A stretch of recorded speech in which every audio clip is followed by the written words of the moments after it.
안녕하세요. 한국 마이크로소프트의 홍준모입니다. 이번 뚝딱 팩토리에서는 스마트폰과 인터넷을 연결해 보도록 하겠습니다. 스마트폰을 보면 인터넷과 연결되어 작동되는 앱들이 많죠. 어떠한 장점이 있는지, 그리고 인터넷과 연결하는 어플리케이션을 만들 때 고려해야 하는 것이 어떤 것이 있는지 알아보고, 이러한 기술들을 이용해 블로그 글을 읽어오는 데모를 보여드리겠습니다. 스마트폰 자체만으로도 매력있는 어플리케이션들이 많지만, 많은 어플리케이션들의 진가는 인터넷과 연결이 되었을 때 발휘됩니다. 실제로 많은 스마트폰 어플리케이션이 인터넷을 활용하고 있고, 인터넷 사이트를 운영하는 업체 대부분도 스마트폰을 통한 서비스를 지원하고 있습니다.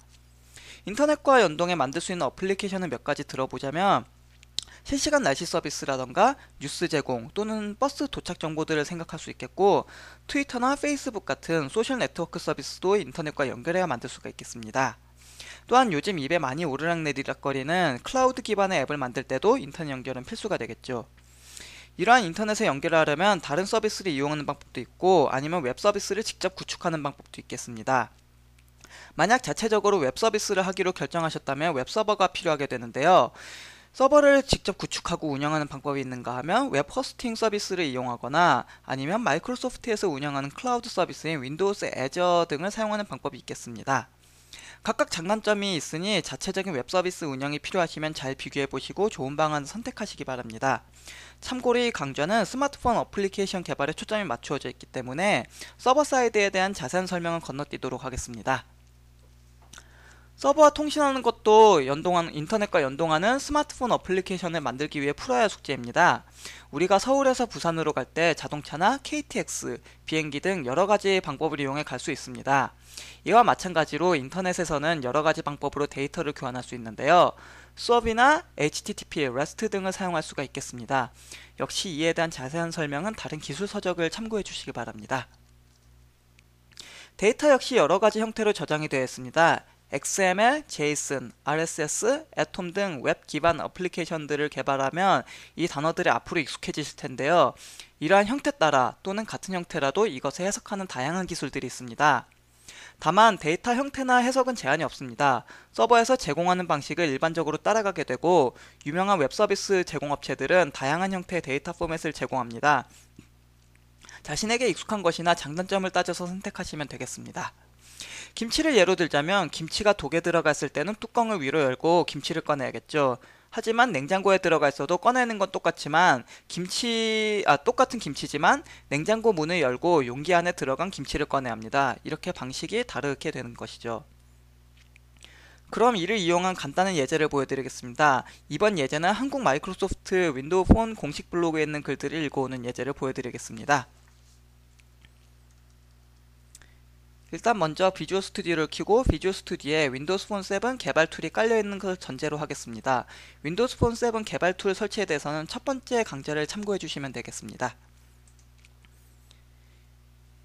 이렇게 뉴 프로젝트를 만들면 윈도우 폰과 관련된 여러가지 템플릿들을 볼 수가 있는데요. 여기서 윈도우스 폰 어플리케이션을 만들고 제목을 바꿔보겠습니다.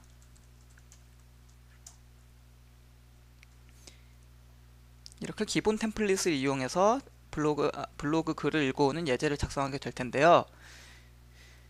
잠깐 기다리시면 이제 이쪽에 디자이너와 제물 코드가 뜨고, 오른쪽에는 여러 파일과 프로퍼티들이 뜨는 것을 확인하실 수가 있겠습니다.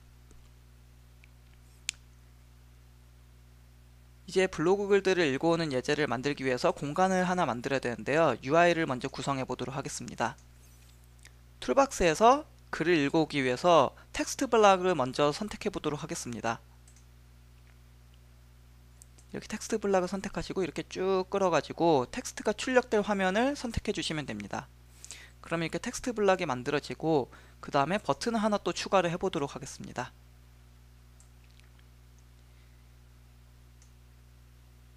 이렇게 버튼을 만들고요.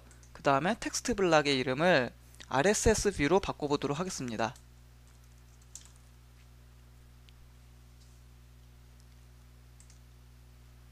버튼 역시 이번에는 안에 표시되는 이름을 블로그 뷰로 바꿔보겠습니다. 이렇게 바꾸면 이제 제물 코드도 같이 수정이 되고, 그 다음에 여기 보이는 이 화면에 표시되는 이런 여러가지 모양도 바뀌게 됩니다. 이렇게 되면 이제 또 할 일은 소스 코드를 수정하는 일인데요. 여기서 이제 블로그 뷰를 더블 클릭하시면은 이렇게 자동으로 이벤트 핸들러에 대한 소스 코드가 생성이 되면서 여러가지 코드를 삽입할 수 있는 그런 환경이 되게 됩니다. 여기서 인터넷과 연결하기 위해서 웹 클라이언트라는 클래스를 사용하도록 하겠습니다. 웹 클라이언트가 이제 인터넷과 연결될 때 쓰는 그런 클래스 중에 하나인데요. 여기서 웹 클라이언트를 선언을 해서 RSS 리더라는 것을 먼저 만들어 보겠습니다. 이렇게 소스 코드를 먼저 만드시고요. 그 다음에 RSS 리더 점에서 이제 다운로드를 해야겠죠. 다운로드 스트링 어싱크로너스라는 이런 메서드가 있는데 이 메서드를 사용해 가지고 이렇게 만들 수가 있겠습니다. 여기서 이제 URI 어드레스를 하나 쳐야 되는데요. URI에서 새로운 URI 주소를 집어넣어 주시고요. 그래서 이제 스트링 하나 넣어야 되는데 윈도우 폰 공식 블로그 주소인 이 주소를 입력하도록 하겠습니다. RSS를 그대로 긁어 오는 코드가 되겠죠? 이렇게 되면은 이제 이 리더가 자동으로 다운로드를 하는데 비동기 방식으로 다운로드를 하게 됩니다. 그리고 이제 이 다운로드가 완료됐을 때 해야 되는 일들을 추가를 해야 되는데요. RSS 리더 하고 다운로드 스트링 컴플리티드라는 이벤트가 있습니다. 이것을 추가하시고 여기다가 이제 플러스 는을 만드시면은 이쪽에 보시다시피 프레스 탭 투 인서트라는 안내 메시지를 보실 수가 있고요. 여기서 탭을 누르면은 이렇게 소스 코드가 자동으로 수정되는 것을 볼 수가 있고 또 비슷한 메시지를 하나 보실 수가 있습니다. 여기서 다시 탭을 한 번 더 누르시면은 이렇게 자동으로 소스 코드가 추가되는 것을 볼 수가 있고 지금 이 추가된 부분이 다운로드가 완료가 되면 자동으로 시작되는 그런 소스 코드 부분이 되겠습니다. 그래서 여기서 이제 이 익셉션을 발생하는 부분을 다시 커멘트 아웃 시켜버리고요.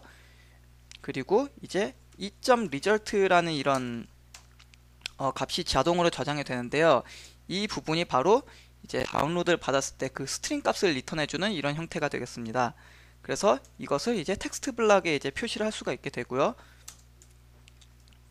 아까 텍스트 블락의 이름이 RSS 뷰였죠. RSS 뷰.text 해가지고 이렇게 출력을 하시면은 이제 다운로드 받은 스트링을 보실 수가 있겠습니다. 그래서 이 어플리케이션 한번 실행을 해보도록 하겠습니다.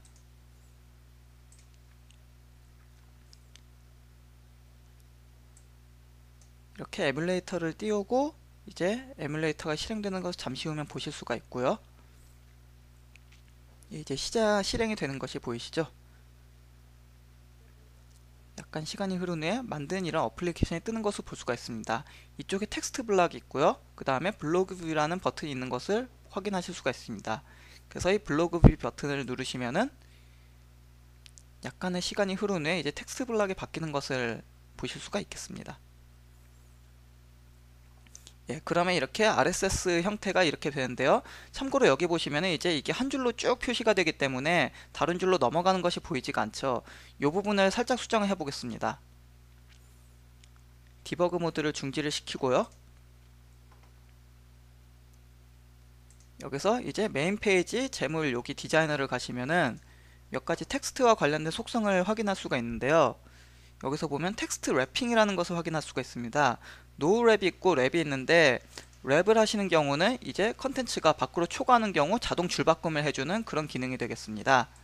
또한 아까 보시다시피 마크업 언어가 들어가 있는데요. 우리가 보고자 하는 것은 마크업 언어가 아닌 안에 컨텐츠이므로 마크업 언어를 해제하는 몇 가지 소스 코드를 하나 추가해 보도록 하겠습니다. 여기 미리 레귤러 익스프레션을 이용해 가지고 스트링 매치를 통해 가지고 추가되는 그런 이제 예제를 보실 수가 있는데요. 여기서 result 요 값을 이제 마크업 언어를 제외하는 그런 부분이 되겠고요. 이것을 이제 RSS 뷰.text에 집어넣는 그런 예제가 되겠습니다. 그리고 요 레귤러 익스프레션을 사용하기 위해서는 네임스페이스 추가가 가능한데요. 여기서 비주얼 스튜디오의 기능인 리졸브 기능을 사용해 가지고 레귤러 익스프레션과 관련된 네임스페이스가 자동으로 추가가 되게 할 수 있습니다.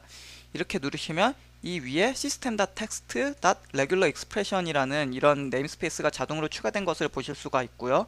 그리고 이제 여기도 빨간 줄이 없어진 것을 확인을 할 수가 있겠습니다. 다시 어플리케이션 실행을 해보도록 하겠습니다.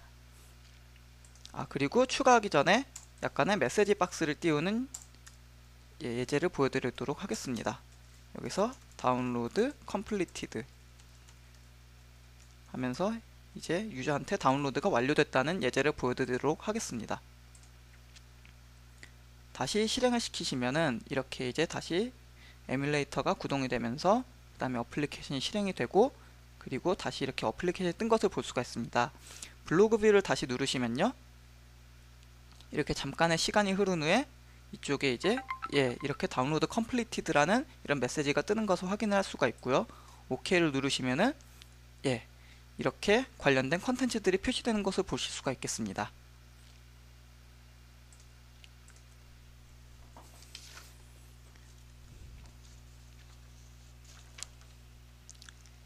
참고로 인터넷과 연결하는 어플리케이션을 만들 때는 오프라인 상태를 잘 고려하셔서 만들어야 합니다.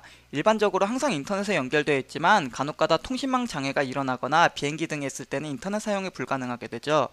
이러한 상황에 대비해서 오프라인 상태일 때는 기존에 저장된 데이터를 보여주는 방법들을 사용하는데, 윈도우 폰에 데이터를 저장하는 방법은 다른 강좌에서 보여드리도록 하겠습니다. 이와 관련한 참고자료라거나 소스코드는 윈도우 폰 공식 팬페이지와 블로그에서 찾아보실 수가 있습니다. 시청해주셔서 감사합니다. 이상 윈도우 폰 7 뚝딱 팩토리였습니다.